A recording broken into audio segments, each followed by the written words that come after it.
J'espère que tu as passé une bonne journée. Je vais te lire aujourd'hui la suite de Contes de Noël. Tu vas pouvoir t'endormir tranquillement en écoutant une histoire. J'aime beaucoup ce livre, je sais pas toi. J'espère que oui en tout cas. Et que tu aimes bien les lectures chuchotées, parce que j'aime beaucoup te lire des livres en chuchotant. Bon, on va continuer. Chapitre 2. Le premier des trois esprits. Quand Scrooge s'éveilla, il faisait si noir que, regardant de son lit, il pouvait à peine distinguer la fenêtre transparente des murs opaques de sa chambre. Il s'efforçait de percer l'obscurité avec ses yeux de furet, lorsque l'heure d'une église voisine sonna les 4 quarts. Scrooge écouta pour savoir l'heure. À son grand étonnement, la lourde cloche alla de 6 à 7, puis de 7 à 8, et ainsi régulièrement jusqu'à 12. Alors, elle s'arrêta. Minuit. Il était 2 heures passées quand il s'était couché. L'horloge allait donc mal. Un glaçon devait s'être introduit dans les rouages. Minuit. Scrooge toucha le ressort de sa montre à répétition pour corriger l'erreur de cette horloge qui allait tout de travers. Le petit pouls rapide de la montre battit 12 fois et s'arrêta. « Comment ? Il n'est pas possible, dit Scrooge, que j'ai dormi tout un jour et une partie d'une seconde nuit. Il n'est pas possible qu'il soit arrivé quelque chose au soleil et qu'il soit minuit à midi. » Cette idée étant de nature à l'inquiéter, il sauta à bas de son lit et marcha à tâtons vers la fenêtre. Il fut obligé d'essuyer les vitres gelées avec la manche de sa robe de chambre avant de pouvoir bien voir. Et encore, il ne put pas voir grand-chose. Tout ce qu'il put distinguer, c'est que le brouillard était toujours très épais, qu'il faisait extrêmement froid, qu'on n'entendait pas dehors les gens aller et venir et faire grand bruit. Comme cela aurait indubitablement eu lieu si le jour avait chassé la nuit et pris possession du monde. Ce lui fut un grand soulagement, car sans cela, que seraient devenues ces lettres de change à 3 jours de vue, payées à monsieur Ebenezer Scrooge ou à son ordre, et ainsi de suite. De pures hypothèques sur les brouillards de l'Hudson. Scrooge reprit le chemin de son lit et se mit à penser, à penser encore à tout cela, toujours et toujours et toujours, sans rien y comprendre. Plus il pensait, plus il était embarrassé, et plus il s'efforçait de ne pas penser, plus il pensait. Le spectre de Marley le troublait excessivement. Chaque fois qu'après un mûr examen il décidait, au-dedans de lui-même, que tout cela était un songe, son esprit, comme un ressort qui cesse d'être comprimé, retournait en hâte à sa première position et lui présentait le même problème à résoudre. Était-ce ou n'était-ce pas un songe ? Scrooge demeura dans cet état jusqu'à ce que le carillon eût sonné 3 quarts d'heure de plus. Alors il se souvint tout à coup que le spectre l'avait prévenu d'une visite quand le timbre sonnerait 1 heure. Il résolut de se tenir éveillé jusqu'à ce que l'heure fût passée, et considérant qu'il ne lui était pas plus possible de s'endormir que d'avaler la lune, c'était peut-être la résolution la plus sage qui fût en son pouvoir. Ce quart d'heure lui parut si long qu'il crut plus d'une fois s'être assoupi sans s'en apercevoir et n'avoir pas entendu sonner l'heure. L'horloge, à la fin, frappa son oreille attentive. Ding dong. 1 quart, dit Scrooge, content. Ding dong. La demi, dit Scrooge. Ding dong. Les 3 quarts, dit Scrooge. Ding dong. L'heure, s'écria Scrooge triomphant, et rien d'autre. Il parlait avant que le timbre de l'horloge eût retenti, mais au moment où celui-ci eut fait entendre un coup profond, lugubre, sourd, mélancolique, une vive lueur brilla aussitôt dans la chambre et les rideaux de son lit furent tirés. Les rideaux de son lit furent tirés, vous dis-je, de côté par une main invisible, non pas les rideaux qui tombaient à ses pieds ou derrière sa tête, mais ceux vers lesquels son visage était tourné. Les rideaux de son lit furent tirés et Scrooge se dressa.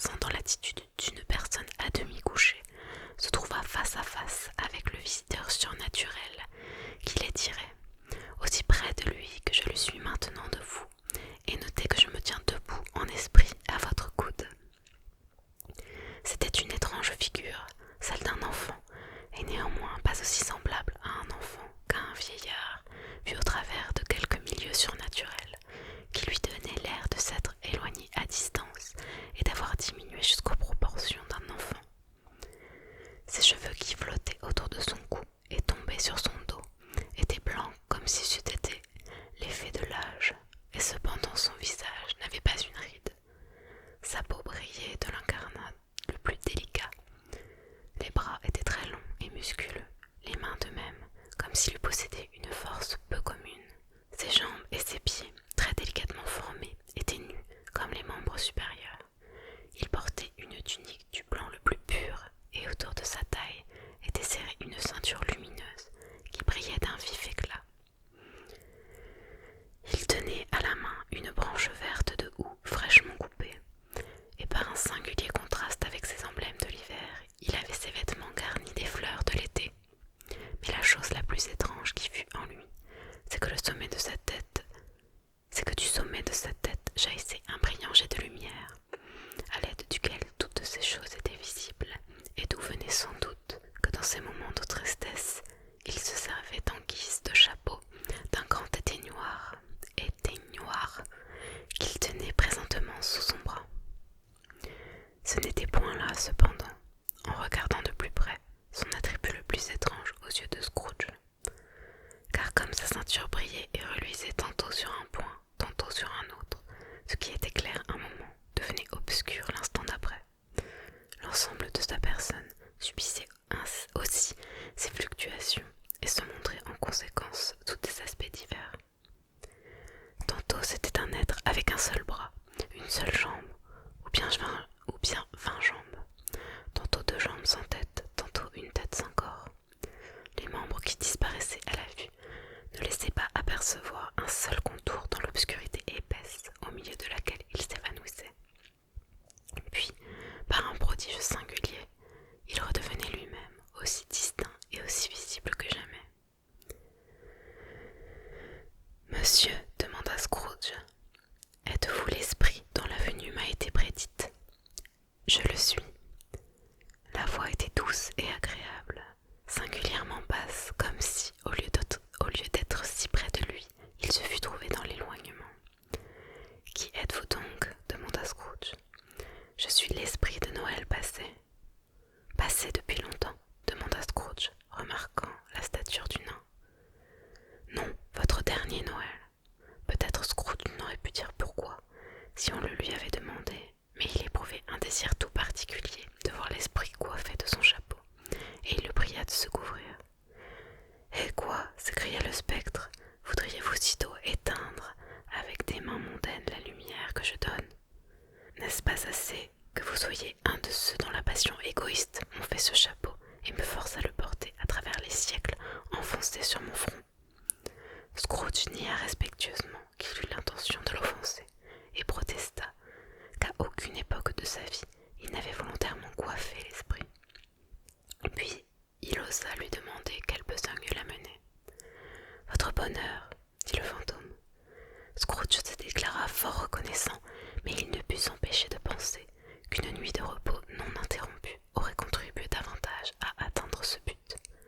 Il fallait que l'esprit l'eût entendu penser, car il dit immédiatement « Votre conversion, alors, prenez garde. » Tout en parlant, il étendit sa forte main et le saisit doucement par le bras. « Levez-vous et marchez avec moi. » C'eût été en vain que Scrooge aurait allégué que le temps et l'heure n'étaient pas propices pour une promenade à pied, que son lit était chaud et que le thermomètre bien au-dessous de glace, qu'il était légèrement vêtu, n'ayant que ses pantoufles, sa robe de chambre et son bonnet de nuit, et qu'en même temps il avait aménagé son rhume. Pas moyen de résister à son étreinte, quoique aussi douce que celle d'une main de femme. Il se leva, mais s'apercevant que l'esprit se dirigeait vers la fenêtre, il saisit sa robe dans une attitude suppliante. « Je ne suis qu'un mortel, » lui représenta Scrooge, « et par conséquent je pourrais bien tomber. »« Permettez seulement que ma main vous touche là, » dit l'esprit, mettant sa main sur le cœur de Scrooge, « et vous serez soutenu dans bien d'autres épreuves encore. » Comme il prononçait ces paroles, ils passèrent à travers la muraille et se trouvèrent sur une route en rase campagne, avec des champs de chaque côté. La ville avait entièrement disparu. On ne pouvait plus en voir de vestiges. L'obscurité et le brouillard s'étaient évanouis en même temps, car c'était un jour d'hiver, brillant de clarté, et la neige couvrait la terre. « Bon Dieu !» dit Scrooge, en joignant les mains tandis qu'il promenait son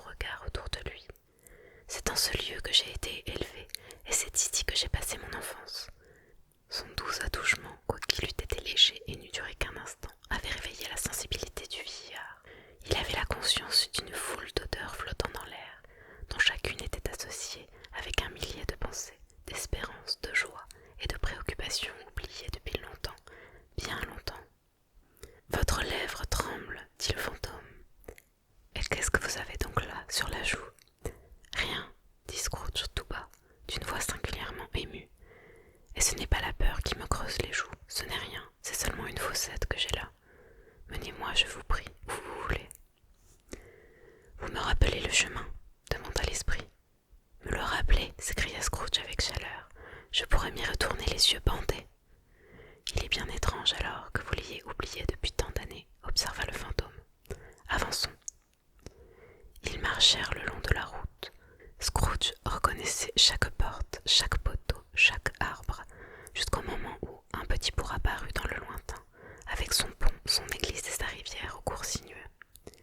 Quelques poneys au long crin se montrèrent en ce moment trottant vers eux, montés par des enfants qui appelaient d'autres enfants juchés dans des carrioles rustiques et des charrettes que conduisaient des fermiers. Tous ces enfants étaient très animés et échangeaient ensemble 1000 cris variés, jusqu'à ce que les vastes campagnes furent si remplies de cette musique joyeuse que l'air, mis en vibration, riait de l'entendre. « Ce ne sont là que les ombres des choses qui ont été, dit le spectre. Elles ne se doutent pas de notre présence. » Les gais voyageurs avancèrent vers eux, et à mesure qu'ils venaient, Scrooge les reconnaissait et appelait chacun d'eux par son nom. Pourquoi était-il réjoui, plus qu'on ne peut dire, de les voir? Pourquoi son œil, ordinairement sans expression, s'illuminait-il? Pourquoi son cœur bondissait-il à mesure qu'il passait? Pourquoi fut-il rempli de bonheur quand il les entendit se souhaiter l'un à l'autre un gai Noël, en se séparant au carrefour et au chemin de traverse qui devait les ramener chacun à son logis? Qu'était un gai Noël pour Scrooge? Foin du gai Noël, quel bien lui avait-il jamais fait? L'école n'est pas encore tout à fait déserte, dit le fantôme. Il y reste encore un enfant solitaire, oublié par ses amis. Scrooge dit qu'il le reconnaissait, et il soupira. Ils quittèrent la grande route pour s'engager dans un chemin creux parfaitement connu de Scrooge, et s'approchèrent bientôt d'une construction de briques d'un rouge sombre, avec un petit dôme surmonté d'une girouette sur le toit. Une cloche était suspendue. C'était une maison vaste, mais qui témoignait des vicissitudes de la fortune, car on se servait peu de ces spacieuses dépendances. Leurs murs étaient humides et couverts de mousse, leurs fenêtres brisées et leurs portes délabrées. Des poules gloussaient et se pavanaient dans les écuries, les remises et les hangars étaient envahis par l'herbe. À l'intérieur, elle n'avait pas gardé plus de restes de son ancien état, car en entrant dans le sombre vestibule et en jetant un regard à travers les portes ouvertes de plusieurs pièces, ils les trouvèrent pauvrement meublées, froides et solitaires. Il y avait dans l'air une odeur de renfermé. Tout en ce lieu respirait un dénuement glacial qui donnait à penser que ses habitants se levaient souvent avant le jour pour travailler et n'avaient pas trop de quoi manger.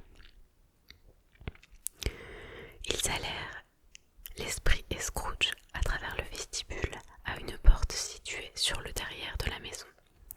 Elle s'ouvrit devant eux et laissa voir une longue salle triste et déserte, que rendait plus déserte encore des rangées de bancs et de pupitres en simple sapin.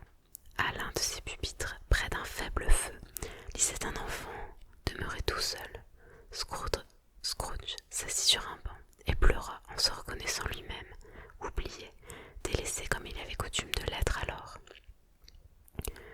Pas un écho endormi dans la maison, pas un cri des souris se livrant bataille derrière les boiseries, pas un son produit par le jet d'eau à demi gelé, tombant goutte à goutte dans l'arrière-cour. Pas un soupir du vent parmi les branches sans feuilles d'un peuplier découragé. Pas un battement sourd d'une porte de magasin vide. Non, non, pas le plus léger pétillement du feu qui ne fit sentir au cœur de Scrooge sa douce influence et ne donna un plus libre cours à ses larmes. L'esprit lui toucha le bras et lui montra l'enfant, cet autre lui-même, attentif à sa lecture. Soudain, un homme vêtu d'un costume étranger, visible comme je vous vois, parut debout derrière la fenêtre, avec une hache attachée à sa ceinture et conduisant par le licou un âne chargé de bois. « Mais c'est Ali Baba !» s'écria Scrooge en extase. « C'est le bon vieil Ali Baba, l'honnête homme. Oui, oui, je le reconnais, c'est un jour de Noël que cet enfant là-bas avait été laissé ici tout seul, et que lui, il vint, pour la première fois, précisément, accoutré comme cela. Pauvre enfant. Et Valentin, dit Scrooge, et son coquin de frère Orson, les voilà aussi. Et quel est son nom à celui-là, qui fut déposé tout endormi, presque nu, à la porte de Damas? Ne le voyez-vous pas? Et le palefrenier du sultan, renversé sans dessus dessous par les génies, le voilà la tête en bas, j'en suis bien aise. Qu'avait-il besoin d'épouser la princesse? Quelle surprise pour ses confrères de la cité, s'ils avaient pu entendre Scrooge dépenser tout ce que sa nature avait d'ardeur et d'énergie à s'extasier sur de tels souvenirs, moitié riant, moitié pleurant, avec un son de voix des plus extraordinaires, et voir l'animation empreinte sur les traits de son visage. Voilà le perroquet, continua-t-il, le corps vert et la queue jaune, avec une huppe semblable à une laitue sur le haut de la tête. Le voilà. Pauvre Robinson Crusoe, lui criait-il quand il revint au logis, après avoir fait le tour de l'île en canot. Pauvre Robinson Crusoe, où avez-vous été, Robinson Crusoe? L'homme croyait rêver, mais non, il ne rêvait pas. C'était le perroquet, vous savez. Voilà vendredi courant à la petite baie pour sauver sa vie. Allons, vite, courage, oup. Puis, passant d'un sujet à un autre avec une rapidité qui n'était point dans son caractère, touché de compassion pour cet autre lui-même qui lisait ses contes. Pauvre enfant, répéta-t-il, et il se mit encore à pleurer.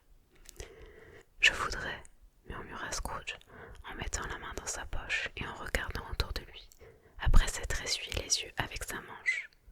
Mais il est trop tard maintenant. Qu'y a-t-il? Demanda l'esprit. Rien, dit Scrooge. Je pensais à un enfant qui chantait un Noël hier soir à ma porte. Je voudrais lui avoir donné quelque chose. Voilà tout. Le fantôme sourit d'un air pensif et de la main lui fit signe de se taire en disant « Voyons un autre Noël ». À ces mots, Scrooge vit son autre lui-même, déjà grandi, et la salle devint un peu plus sombre et un peu plus sale. Les panneaux s'étaient fendillés, les fenêtres étaient crevassées, des fragments de plâtre étaient tombés du plafond, et les lattes se montraient à découvert. Mais comment tous ces changements à vue se faisaient-ils? Scrooge ne le savait pas plus que vous. Il savait seulement que c'était exact, que tout s'était passé comme cela, qu'il se trouvait là, seul encore, tandis que tous les autres jeunes garçons étaient allés passer de joyeux jours de fête dans leur famille. Maintenant, il ne lisait plus, mais se promenait de long en large en proie au désespoir. Scrooge regarda le spectre, puis, avec un triste hochement de tête, jeta du côté de la porte un coup d'œil plein d'anxiété. Elle s'ouvrit et une petite fille beaucoup plus jeune que l'écolier entra comme un trait. Elle passa ses bras autour de son cou et l'embrassa plusieurs fois en lui disant « Cher frère !»« Je suis venue pour vous emmener à la maison, cher frère, dit-elle, en frappant ses petites mains l'une contre l'autre, et toutes courbées en deux à force de rire. Vous emmener à la maison, à la maison, à la maison. À la maison, petite Fanny, répéta l'enfant. Oui, dit-elle radieuse, à la maison pour tout de bon, à la maison pour toujours, toujours. Papa est maintenant si bon, en comparaison de ce qu'il était autrefois, que la maison est comme un paradis. L'un de ces soirs, comme j'allais me coucher, il me parla avec une si grande tendresse que je n'ai pas eu peur de lui demander encore une fois si vous ne pourriez pas venir à la maison. Il m'a répondu que oui, que vous le pouviez, et m'a envoyé avec une voiture pour vous chercher. Vous allez être un homme, ajouta-t-elle, en ouvrant de grands yeux. Vous ne reviendrez jamais ici, mais d'abord nous allons demeurer ensemble toutes les fêtes de Noël et passer notre temps de la manière la plus joyeuse du monde. Vous êtes une vraie femme, petite Fanny, s'écria le jeune garçon. Elle battit des mains et se mit à rire. Ensuite, elle essaya de lui caresser la tête, mais comme elle était trop petite, elle se mit à rire encore et se dressa sur la pointe des pieds pour l'embrasser. Alors, dans son empressement enfantin, elle commença à l'entraîner vers la porte, et lui, il l'accompagnait sans regret. Une voix terrible se fit entendre dans le vestibule. Descendez la malle de Master Scrooge, allons. Et en même temps parut le maître en personne, qui jeta sur le jeune monsieur Scrooge un regard de condescendance farouche, et le plongea dans un trouble affreux, en lui secouant la main en signe d'adieu. Il l'introduisit ensuite ainsi que sa sœur dans la vieille salle basse, la plus froide qu'on ait jamais vue, véritable cave où les cartes suspendues aux murailles, les globes célestes et terrestres dans les embrasures de fenêtres semblaient glacés par le froid. Il leur servit une carafe d'un vin singulièrement singulièrement léger et un morceau de gâteau singulièrement lourd. Régalant lui-même de ses friandises, le jeune couple, en même temps qu'il envoyait un domestique de chétive apparence pour offrir quelque chose au postillon, qui répondit qu'il remerciait bien monsieur, mais que, si c'était le même vin dont il avait déjà goûté auparavant, il aimait mieux ne rien prendre. Pendant ce temps-là, on avait attaché la malle de maître Scrooge sur le haut de la voiture. Les enfants dirent adieu de très grand cœur au maître, et, montant en voiture, ils traversèrent gaiement l'allée du jardin. Les roues rapides faisaient jaillir comme des flots d'écume la neige et le givre qui recouvraient les sombres feuilles des arbres. Ce fut toujours une créature délicate qu'un simple souffle aurait pu flétrir, dit le spectre, mais elle avait un grand cœur. « Oh oui, s'écria Scrooge, vous avez raison, ce n'est pas moi qui dirai le contraire, esprit, Dieu m'en garde. » « Elle est morte mariée, dit l'esprit, et a laissé 2 enfants, je crois. »« Un seul, répondit Scrooge. »« C'est vrai, dit le spectre, votre neveu. » Scrooge parut mal à l'aise et répondit brièvement « Oui. » Quoiqu'ils n'eussent fait que quitter la pension en ce moment, ils se trouvaient déjà dans les rues populeuses d'une ville, où passaient et repassaient des ombres humaines, où des ombres de charrettes et de voitures se disputaient le pavé, où se rencontraient enfin le bruit et l'agitation d'une véritable ville. On voyait assez clairement à l'étalage des boutiques que là aussi on célébrait le retour de Noël, mais c'était le soir et les rues étaient éclairées. Le spectre s'arrêta à la porte d'un certain magasin et demanda à Scrooge s'il le reconnaissait. « Si je le reconnais, dit Scrooge, n'est-ce pas ici que j'ai fait mon apprentissage ?» Ils entrèrent, à la vue d'un vieux monsieur en perruque galloise, assis derrière un pupitre si élevé que si le gentleman avait eu 2 pouces de plus, il se serait cogné la tête contre le plafond. Scrooge s'écria, en proie à une grande agitation. « Mais c'est le vieux Fezziwig. Dieu le bénisse, c'est Fezziwig, ressuscité. » Le vieux Fezziwig posa la plume et regarda l'horloge qui marquait 7 heures. Il se frotta les mains, rajusta son vaste gilet, rit de toutes ses forces, puis depuis la plante des pieds jusqu'à la pointe des cheveux, et appela d'une voix puissante, sonore, riche, pleine et joviale. « Oh là! Oh! Ebenezer! Dick !» L'autre Scrooge, devenu maintenant un jeune homme, entra lestement, accompagné de son camarade d'apprentissage. « C'est Dick Wilkins, pour sûr, dit Scrooge au fantôme. « Oui, c'est lui. Miséricorde, le voilà. Il m'était très attaché, le pauvre Dick. Ce bien cher Dick. »« Allons, allons, mes enfants, s'écria Fezziwig.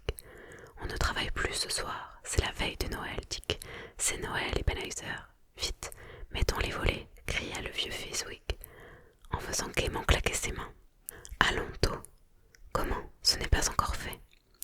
Vous ne croiriez jamais comment ces 2 gaillards se mirent à l'ouvrage. Ils se précipitèrent dans la rue avec les volets. 1, 2, 3, les mirent en place. 4, 5, 6, posèrent les barres et les clavettes. 7, 8, 9, et revinrent avant que vous n'eussiez pu compter jusqu'à 12, haletant comme des chevaux de course. « Oh hé, oh !» s'écria le vieux Fezziwig, descendant de son pupitre avec une merveilleuse agilité. « Débarrassons, mes enfants, et faisons de la place ici. Oh là, Dick, allons preste, Ebenezer. » Débarrassés, ils auraient même tout déménagé s'il l'avait fallu.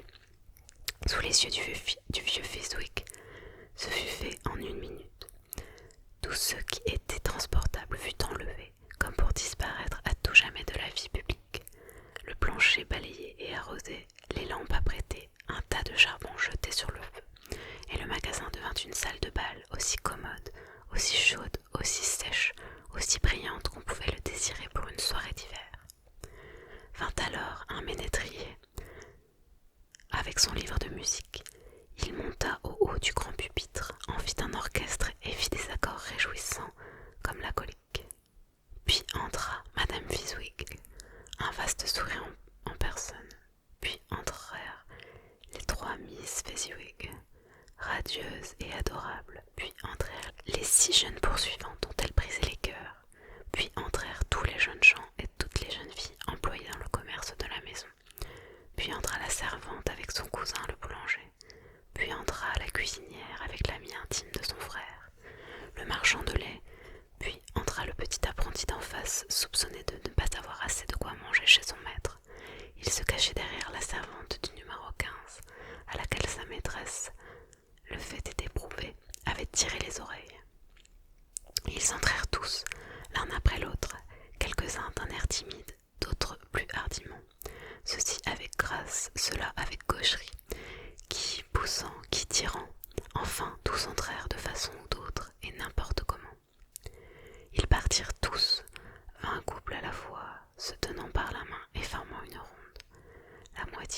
la moitié se porte en avant, puis revient en arrière. C'est au tour de ceux-ci à se balancer en cadence. C'est au tour de ceux-là à entraîner le mouvement. Puis ils commencèrent tous à tourner en rond plusieurs fois, se groupant, se serrant, se poursuivant les uns les autres. Le vieux couple n'est jamais à sa place et les jeunes couples repartent avec vivacité.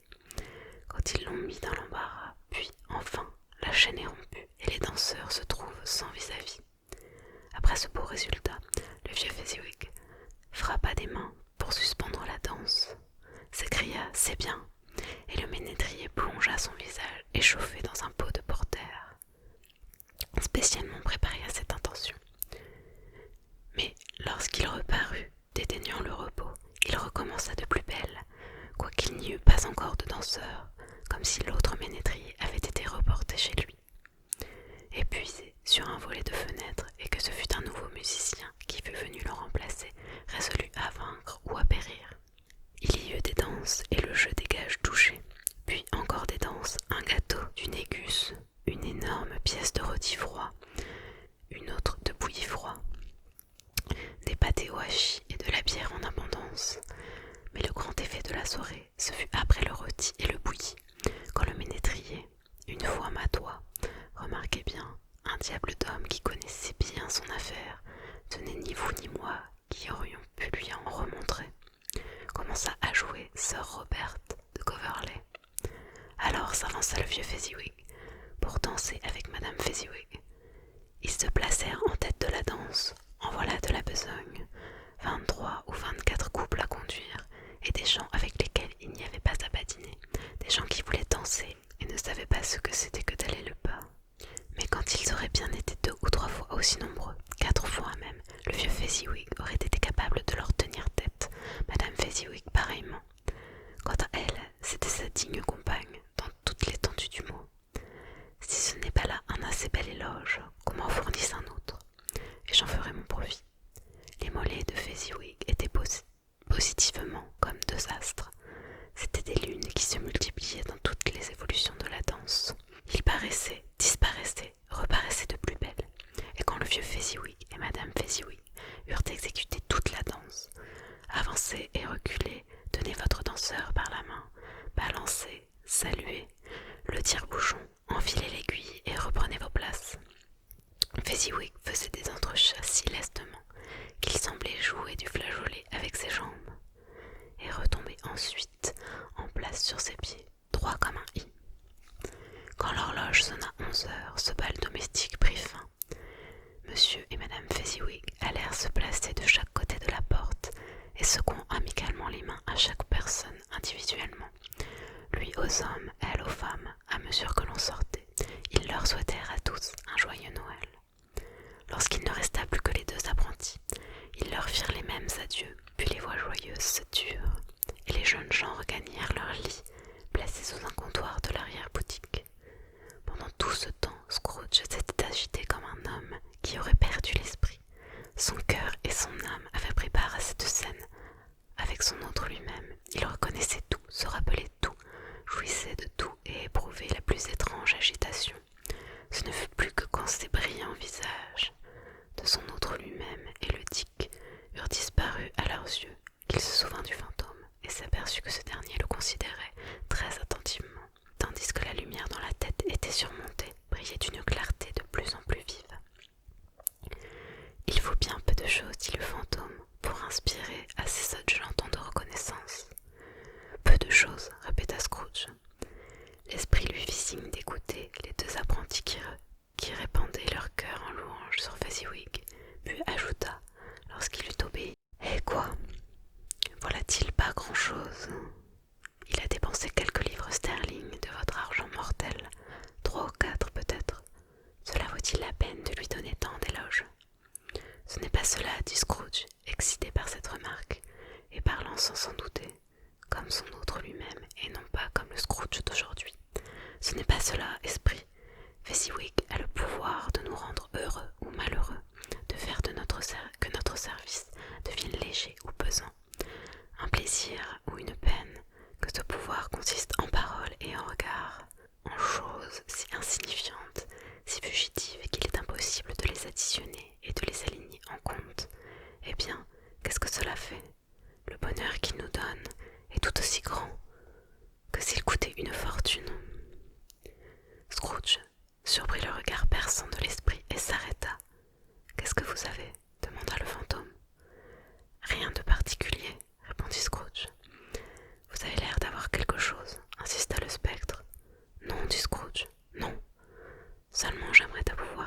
en ce moment un mot ou deux à mon commis. Voilà tout.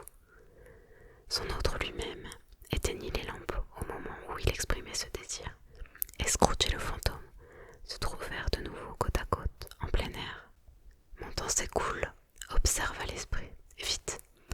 Cette parole n'était point adressée à Scrooge ou à quelqu'un qu'il pût voir, mais elle produisit un effet immédiat, car Scrooge se revit encore. Il était plus âgé maintenant, un homme dans la fleur de l'âge.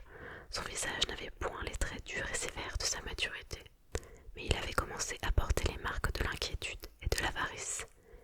Il y avait dans son regard une mobilité ardente, avide, inquiète, qui indiquait la passion qui avait pris racine en lui. On devinait déjà de quel côté allait se projeter l'ombre de l'arbre qui commençait à grandir. Il n'était pas seul, il se trouvait au contraire à côté d'une belle jeune fille vêtue de deuil, dont les yeux pleins de larmes brillaient à la lumière du spectre de Noël passé. Peu importe, disait-elle doucement, à vous du moins. Une autre idole a pris ma place, et si elle peut vous réjouir et vous consoler plus tard, comme j'aurais essayé de le faire, je n'ai pas autant de raisons de m'affliger. Quelle idole a pris votre place, répondit-il. Le veau d'or. Voilà bien l'impartialité du monde, dit-il. Il n'y a rien qu'il traite plus durement que la pauvreté, et il n'y a rien qu'il fasse profession de condamner avec autant de sévérité que la poursuite de la richesse.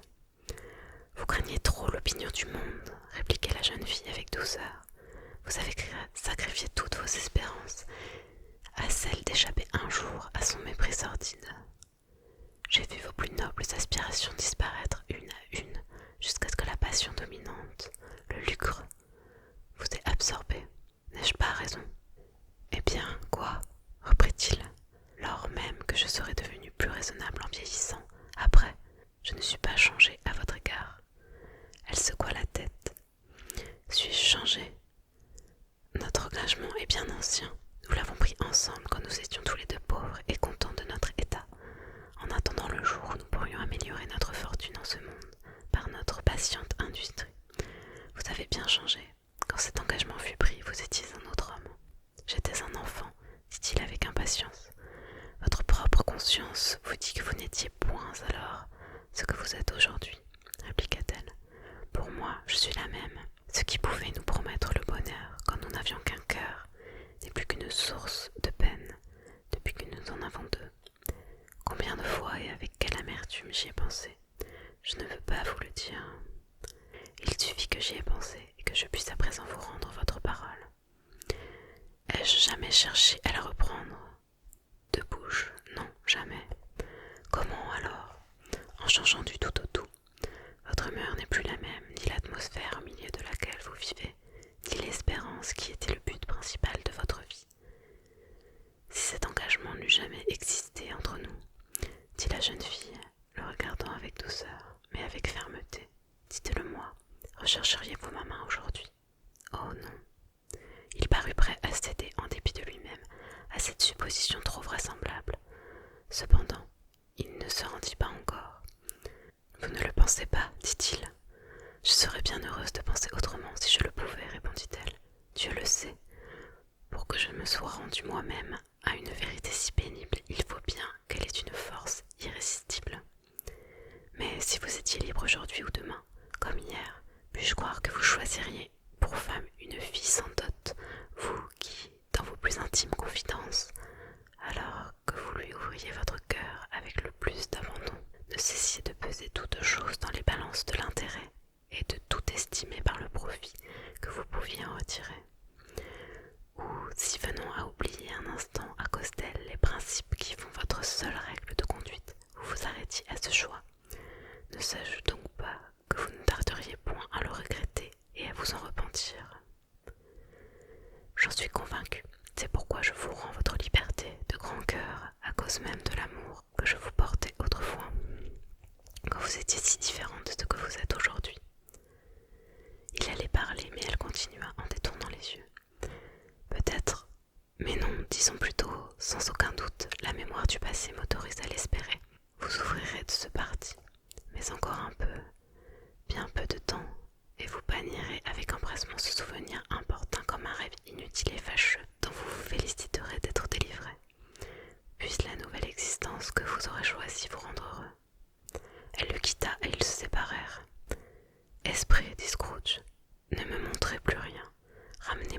maison.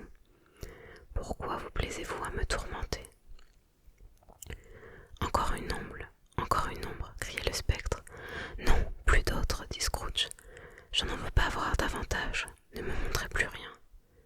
Mais le fantôme impitoyable l'étreignit entre ses deux bras et le força à considérer la suite des événements. Ils se trouvèrent tout à coup transportés dans un autre lieu où une scène d'un autre genre vint frapper leur regard. C'était une chambre, ni grande ni belle, mais agréable et commode, près d'un bon feu d'hiver, et assise une belle jeune fille qui ressemblait tellement à la dernière que Scrooge la prit pour elle, jusqu'à ce qu'il aperçût cette dernière devenue maintenant une grave mère de famille, assise vis-à-vis de sa fille. Le bruit qui se faisait dans cette chambre était assourdissant, car il y avait là plus d'enfants que Scrooge, dans l'agitation extrême de son esprit, n'en pouvait compter, et bien différent de la joyeuse troupe dont parle le poème. Au lieu de 40 enfants silencieux, comme s'il n'y en avait eu qu'un seul, chacun d'eux au contraire se montrait bruyant et tapageur comme 40. La conséquence inévitable d'une telle situation était un vacarme, dont rien ne saurait donner une idée, mais personne ne semblait s'en inquiéter. Bien plus, la mère et la fille en riaient de tout leur cœur et s'en amusaient beaucoup. Celle-ci, ayant commencé à se mêler à leur jeu, fut aussitôt mise en pillage par ces petits brigands qui la traitèrent sans pitié. Que n'aurais-je pas donné pour être l'un d'eux, quoique, assurément, je ne me fusse jamais conduit avec tant de rudesse. Oh non, je n'aurais pas voulu pour tout l'or du monde avoir emmêlé si rudement, ni tiré avec tant de brutalité ses cheveux si bien peignés. Et quant au charmant petit soulier, je me serais bien gardé de le lui ôter de force, Dieu me bénisse, quand il se serait agi de sauver ma vie. Pour ce qui est de mesurer sa taille, en jouant comme il le faisait sans scrupule, ces petits audacieux, je ne l'aurais certainement pas osé non plus. J'aurais craint qu'en punition de ce sacrilège, mon bras se fût condamné à s'arrondir toujours, sans pouvoir se redresser jamais. Et pourtant, je l'avoue, j'aurais bien voulu toucher ses lèvres, lui adresser des questions, afin qu'elle fût forcée de les ouvrir pour me répondre, fixer mes regards sur les cils de ses yeux baissés, sans la faire rougir, dénouer sa chevelure ondoyante, dont une seule boucle eût été pour moi le plus précieux de tous les souvenirs. Bref, j'aurais voulu, je le confesse, qu'il me fût permis de jouir auprès d'elle des privilèges d'un enfant, et cependant demeurer assez homme pour en apprécier toute la valeur. Mais voilà qu'en ce moment on entendit frapper à la porte, et il s'ensuivit immédiatement un tel tumulte et une telle confusion, que ce groupe aussi bruyant qu'animé, qui l'entourait, la porta violemment, sans qu'elle eût pu s'en défendre, la figure riante et les vêtements en désordre, du côté de la porte, au devant du père qui rentrait suivi d'un homme chargé de joujoux et de cadeaux de Noël. Qu'on se figure les cris, les batailles, les assauts livrés aux commissionnaires sans défense. C'est à qui l'escaldera avec des chaises en guise d'échelle pour fouiller dans ses poches, lui arracher les petits paquets enveloppés du papier gris, le saisir par la cravate, se suspendre à son cou, lui distribuer en signe d'une tendresse que rien ne peut réprimer, force coups de poing dans le dos, force coups de pied dans les os des jambes, et puis quel cri de joie et de bonheur accueille l'ouvrage de chaque paquet.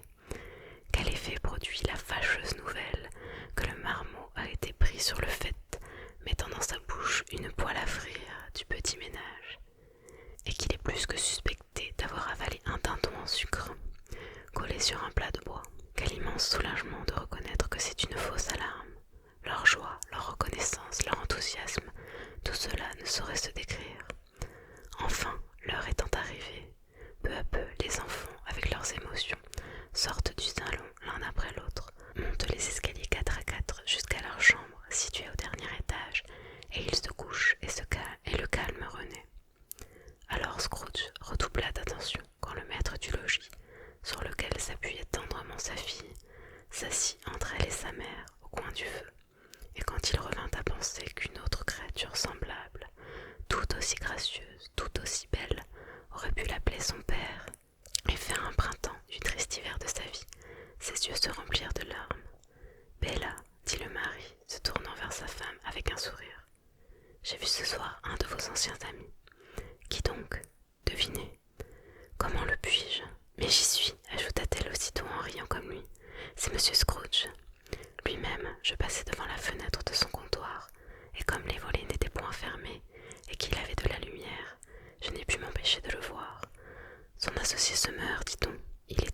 seul, comme toujours, je pense, tout seul au monde.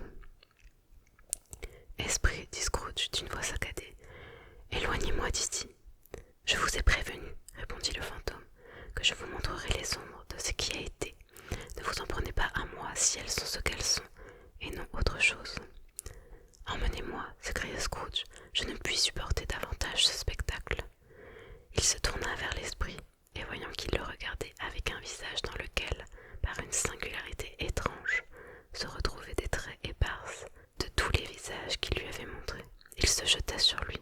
« Laissez-moi » s'écria-t-il, « ramenez-moi, cessez de m'observer. » Dans la lutte, si toutefois c'était une lutte, car le spectre, sans aucune résistance apparente, ne pouvait être ébranlé par aucun effort de son adversaire, Scrooge observa que la lumière de sa tête brillait de plus en plus éclatante. Rapprochant alors dans son esprit cette circonstance de l'influence que le fantôme exerçait sur lui, il saisit l'éteignoir, et par un mouvement soudain, il lui enfonça vivement sur la tête. L'esprit s'affaissa tellement dans son chapeau fantastique qu'il disparut presque en entier. Mais Scrooge avait beau peser sur lui de toutes ses forces, il ne pouvait venir à bout de cacher la lumière qui s'échappait de dessous l'éteignoir et rayonnait autour de lui sur le sol. Il se sentit épuisé et surmonté par un irrésistible besoin de dormir. Puis bientôt, il se trouva dans sa chambre à coucher. Alors, il fit un dernier effort pour enfoncer encore davantage l'éteignoir. Sa main se détendit et il n'eut que le temps de rouler sur son lit avant de tomber dans un profond sommeil. Et voilà, fin du chapitre